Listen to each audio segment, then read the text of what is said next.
Pozdrav svima, dragi moji dobri ljudi.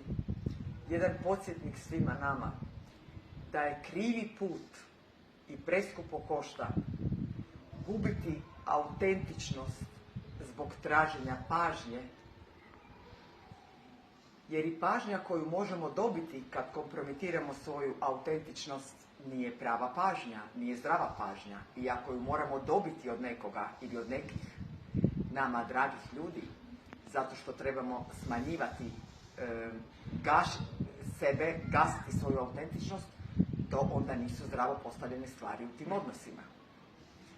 Dakle, svatko tko vas na neki način suptilno, neverbalno uvjetuje da gašenjem, kompromitiranjem svoje autentičnosti tek onda dobivate njegovu naklonost, nije prijatelj. Slobodno, to ne znači da to radi do kraja svjesno, slobodno ga upozorite i ako takve stvari ne nailaze na plodno tlo, svatko od nas ima izbor. Dakle, ne pijmo